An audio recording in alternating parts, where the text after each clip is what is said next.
So very exciting today at St. Ambrose. We have Brennan's First Communion. Stand up here, Brennan. Stand up. Let everybody see how handsome and snappy you look all the way up.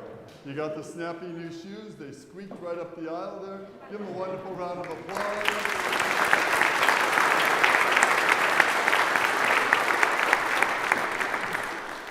And for those who have been watching, you want to do the rest of the homily?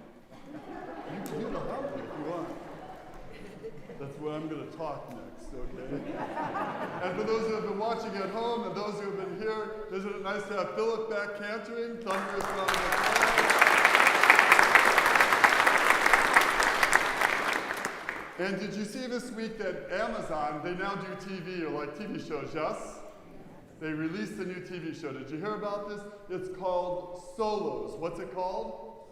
Now use your imagination. When you see like Solo, what is it about? It's supposed to be like about one person. Yes? What's the title? Solo. So you think it's like about one person. And the gist of the show is it really talks about, although the title is Solo, when you think you're talking just about one person, it really is talking about how all of us, all of humanity, really is interconnected. So while the title is Solo, and you think like it's just about like just yourself, right? It really goes on to talk about how all of us are interconnected. And you'll be happy to know that Morgan Freeman, who knows Morgan Freeman? Tell me you're not going to be disappointed when you get to heaven and if God does not sound like Morgan Freeman. Crazy, right? So, of course, he's got that role, he's got that voice in the whole thing. And what caught my attention, I don't know if the show is good or not, but here's the thing that caught my attention. The title is called? And yet it's about how all of us are connected.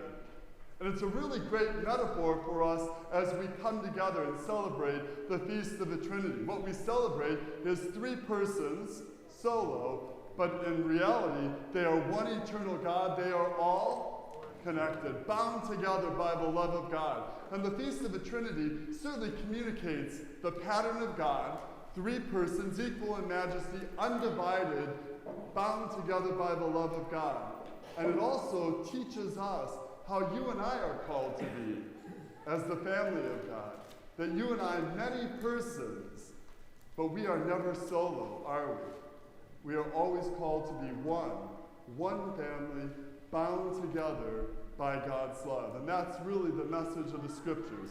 The Scriptures very, very powerfully, first and foremost, reminds us that although sometimes in our lives, certainly over the past 60 months, we have kind of felt that we are out here solo by ourselves, if not isolated.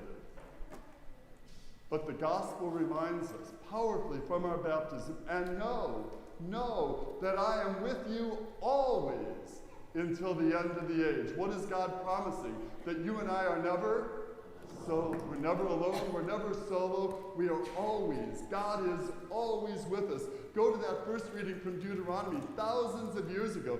In fire, in difficult moments, in challenges, whatever is going on, God is with us. We are never solo. We are always one, connected with the Lord. And go to that second reading. It reminds us that you and I, sisters and brothers, you and I are one family of God. Now the good news is, as part of that family, we get to be heirs, if you will, of God's kingdom. What a blessing, amen? Wait till the reading of the will, right? You got it, right? But that you and I are one, brothers and sisters, called together, many persons, but bound together, connected by the love of God.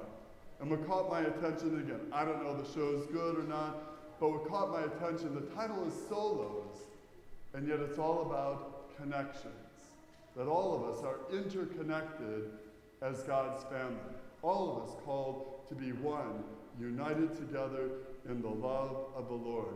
As we walk into the week, the first is this. So, again, all kidding aside, tell me you don't expect God to sound like Morgan Freeman, amen? But did you catch that first reading? It really is a challenge that every single day God is trying to speak to us. In difficult moments, in fire, in great moments, in moments of blessing, God is trying to speak to us.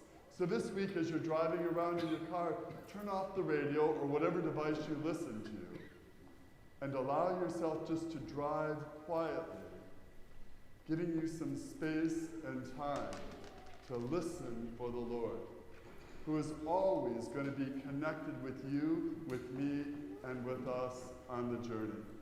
Just this week, just create a little quiet space in the privacy of your car, just so that God can comfortably, peacefully speak to you.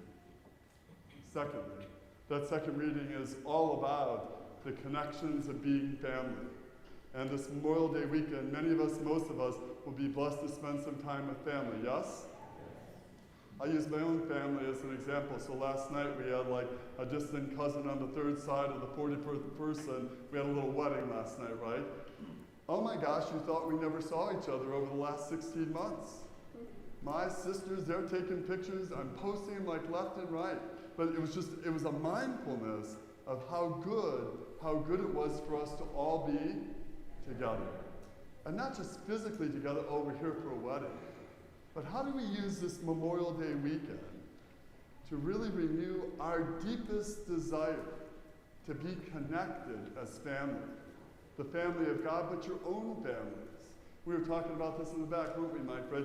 You can go back to the old ways, and some were good. But how do we walk forward and strengthening the bonds of connections with our families? And again, it was a silly example, like, oh my gosh, as if we had never seen each other. But it was a powerful reminder of what a blessing, how important it is to stay connected, to stay together as family. And thirdly, there are still many who are, so to speak, flying solo right now. And how do we take some time today, as we've done many times over the last 16, 17 months, and pick up the phone or stop over and say hello? Just to assure them that they are not isolated or alone, that God is with them, and that we surround them with our love, with our care, and with our support. What caught my attention, the show is called Solos, and you think it's like they're all by themselves, yes or yes? But ultimately, it's a powerful reminder that all of us are connected. The Trinity sets the pattern. 3 persons, bound together by the love of God. And we come together, many though we are bound together as one. And we are best when we are together with the Lord, now and forever and ever. Amen.